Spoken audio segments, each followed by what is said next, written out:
Check out carmarshal.com. The link is in the description. They help support us. TSA denies accessing data on electronic devices carried by domestic airline passengers. Hugo Martin. By Hugo Martin. March 20, 2018, 11:35 a.m. The Transportation Security Administration said Tuesday that its airport security agents do not scan or review the data held on electronic devices carried by passengers on domestic flights. The statement came in a letter to the American Civil Liberties Union chapter in San Francisco, which filed a lawsuit last week demanding that the TSA explain its procedures and policies when searching and scanning electronic devices carried on domestic flights. Despite the denial from the TSA, the ACLU said it continues to demand that the TSA provide documentation to prove the agency is not scanning electronic devices. The public deserves all available information about what is and isn't considered a permissible search by TSA, said Vasudha Talla, staff attorney with the ACLU Foundation of Northern California. The ACLU claims in the lawsuit that it suspects the TSA is looking at the data in electronic devices because of media reports and complaints from domestic travelers who say they have had their electronic devices scanned for data by TSA officers. The TSA has acknowledged that it adopted enhanced screening measures last year that require passengers to put digital devices larger than a cell phone in separate bins before undergoing an X-ray scan to ensure the devices do not contain explosives. But the agency insists it doesn't look at the data inside the devices. TSA does not search electronic devices for electronic content that may be contained on the devices, and does not extract data from passenger electronic devices, the TSA said in a letter sent Tuesday to Theodora Simon, an investigator at the ACLU in San Francisco. The ACLU filed requests for information about electronic device searches in December 2017 and again in January 2018. After receiving no response, the ACLU filed a lawsuit last week seeking information on such searches. In its lawsuit, the ACLU noted that U.S. Customs and Border Protection agents have increased the number of scans of data on electronic devices carried by travelers on international flights from 5,000 in 2015 to 30,000 in 2017. The lawsuit said border agents have examined and copied information on electronic devices carried by such travelers. The national chapter of the ACLU is challenging the right of Customs and Border Protection to scan such devices without a warrant, and the San Francisco chapter is seeking information on the TSA's search policies for domestic travelers. The lawsuit claims it would reveal for the first time information concerning TSA's searches of domestic passengers' electronic devices, and allow members of the public a meaningful opportunity to vet the government's broad claim of authority to conduct such searches. Hugo.Martin at latimes.com. To read more about the travel and tourism industries, follow at Hugo Martin on Twitter. Well, you spoke several times before about ideological subversion. That is a phrase that I'm afraid some Americans don't fully understand. When the Soviets used the phrase ideological subversion, what do they mean by it?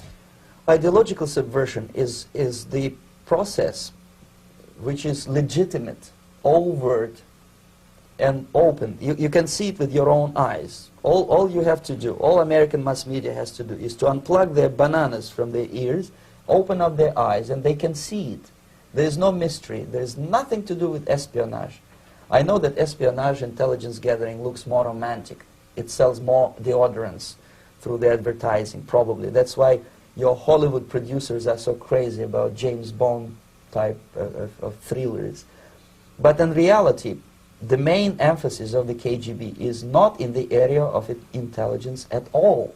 According to my opinion and opinion of many defectors of my caliber, only about 15% of time, money, and manpower is spent on espionage as such. The other 85% is a slow process which we call either ideological subversion or active measures, активные мероприятия in the language of the KGB, or psychological warfare.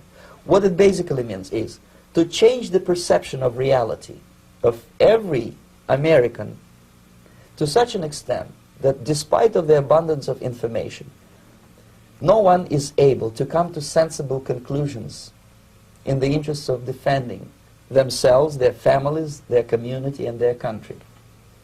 It's a great brainwashing process which goes very slow, and it's divided in 4 basic stages. The first one being demoralization. It takes from 15 to 20 years to demoralize a nation. Why that many years? Because this is the minimum number of years which requires to educate one generation of students in the country of your enemy, exposed to the ideology of the enemy. In other words, Marxism-Leninism ideology is being pumped into the soft heads of at least 3 generations of American students without being challenged or counterbalanced by the basic values of Americanism, American patriotism. The result you can see, most of the people who graduated in the 60s, dropouts or half-baked intellectuals, are now occupying the positions of power in the government, civil service, business, mass media, educational system. You are stuck with them. You cannot get rid of them. They are contaminated. They are programmed to think and react to certain stimuli in a certain pattern. You cannot change their mind, even if you expose them to authentic information, even if you prove that white is white and black is black. You still cannot change the basic perception and the logic of behavior. In other words, these people, the process of demoralization is complete and irreversible. To get rid society of these people, you need another 20 or 15 years to educate a new generation of patriotically minded and common sense people who would be acting in favor and in the interests of the United States society. And yet these people who've been programmed and, as you say, in place, and who are favorable to an opening with the Soviet concept, these are the very people who would be marked for extermination in this country? Most of them, yes. Simply because the psychological shock when they will see in future what the beautiful society of equality and social justice means in practice, obviously they will revolt. They will be very unhappy, frustrated people. And the Marxist-Leninist regime does not tolerate these people. Obviously they will join the links of dissenters, dissidents. Unlike in present United States, there will be no place for dissent in future Marxist-Leninist America. Here you can get popular like Daniel Ellsberg and filthy rich like Jane Fonda for being dissident, for criticizing your Pentagon. In future, these people will be simply squashed like cockroaches.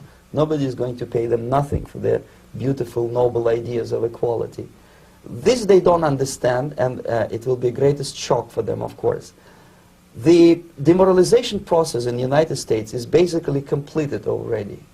For the last 25 years, actually it's overfulfilled, because demoralization now reaches such areas where previously not even Comrade Andropov and all his experts would even dream of such a tremendous success. Most of it is done by Americans to Americans, thanks to lack of moral standards. As I mentioned before, exposure to true information does not matter anymore. A person who was demoralized is unable to assess true information. The facts tell nothing to him. Even if I shower him with information, with authentic proof, with documents, with pictures, even if I take him by force to the Soviet Union and show him concentration camp, he will refuse to believe it until he is going to receive a kick in his fat bottom. When a military boot crashes then he will understand, but not before that. That's the tragic of the situation of demoralization.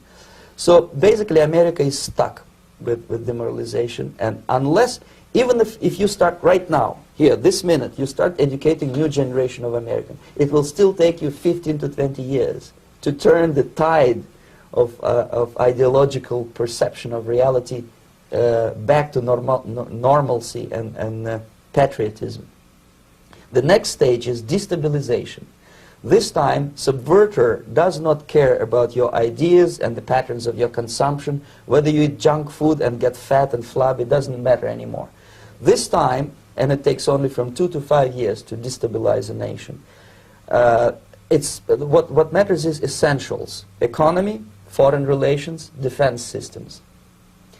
And you can see it quite clearly that in some areas, in such sensitive areas as defense and economy, the influence of Marxist-Leninist ideas in the United States is absolutely fantastic. I could never believe it 14 years ago when I landed in this part of the world that the process will go that fast.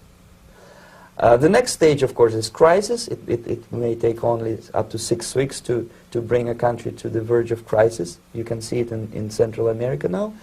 And after crisis, with a violent change of power, structure, and economy, you have so-called the period of normalization. It may last indefinitely.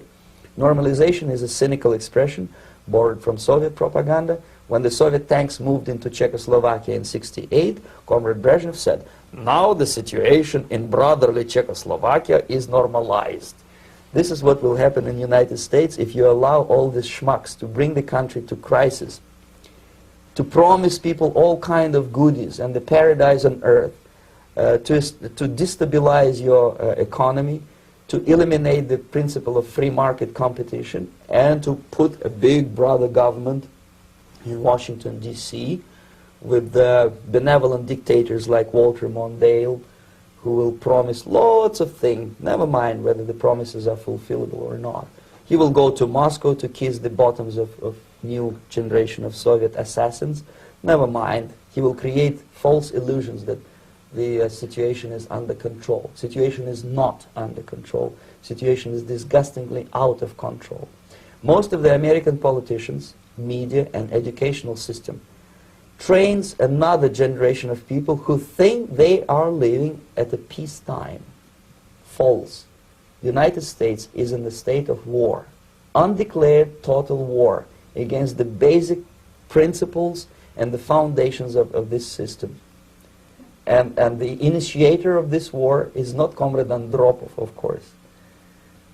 It's the system. However ridiculous it may sound, the world communist system or the world communist conspiracy, whether I scare some people or not, I don't give a hoot. If you are not scared by now, nothing can scare you. But you don't have to be paranoid about it. What actually happens now, that unlike myself, you have literally several years to live on unless the United States wake up. The time bomb is ticking. With every second, the disaster is coming closer and closer. Unlike myself, you will have nowhere to defect to, unless you want to live in Antarctica with penguins. This is it. This is the last country of freedom and possibility. Okay, so what do we do? What is your recommendation to the American people? Well, the immediate thing that comes to my mind is, of course, there must be a very strong national effort to educate people in the spirit of real patriotism, number one. Number two, to explain them the real danger of socialist, communist, whatever, welfare state, big brother government. If people will fail to grasp the impending danger of that development, nothing ever can help United States. You may kiss goodbye to your freedom, including freedoms to homosexuals, to prison inmate. All this freedom will vanish, evaporate in 5 seconds, including your precious lives. The second thing, the moment at least part of the United States population is convinced that the danger is real, they have to force their government. And I'm not talking about sending letters, signing petitions, and all this beautiful, noble activity. I'm talking about forcing United States government to stop aiding communism. Because there is no other problem more burning and urgent than to stop the Soviet military-industrial complex from destroying whatever is left of the free world. And it is very easy to do. No credits, no technology, no money, no political or diplomatic recognition, and of course no such idiocy as grain deals to USSR. The Soviet people, 270 millions of Soviets, will be eternally thankful to you if you stop aiding a bunch of murderers who sit now in Kremlin and whom President Reagan respectfully calls government. They do not govern anything, least of all such complexity as the Soviet economy. So basic, two very simple, maybe too simplistic answers or solutions, but nevertheless they are the only solutions. Educate yourself, understand what's going on around you. You are not living at the time of peace. You are in a state of war, and you have precious little time to save yourself. You don't have much time, especially if you are talking about young generation. There's not much time left for convulsions to the beautiful disco music. Very soon it will go, just overnight. If we are talking about capitalists or wealthy businessmen, I think they are selling the rope on which they will hang very soon. If they don't stop, if they cannot curb their unsettled desire for profit, and if they keep on trading with the monster of the Soviet communism, they are going to hang very soon. And they will pray to be killed, but unfortunately they will be sent to Alaska probably to manage industry of slaves. It's simplistic. I know it sounds unpleasant. I know Americans don't like to listen to things which are unpleasant. But I have defected not to tell you the stories about such idiocy as microfilm, James Bond type espionage. This is garbage. You don't need any espionage anymore. I have come to talk about survival. It's a question of survival of this system. You may ask me, what is it in for me? Survival, obviously, because unlike, as I said, I am now in your boat. If we sing together, we will sing beautifully together. There is no other place on this planet to defect to.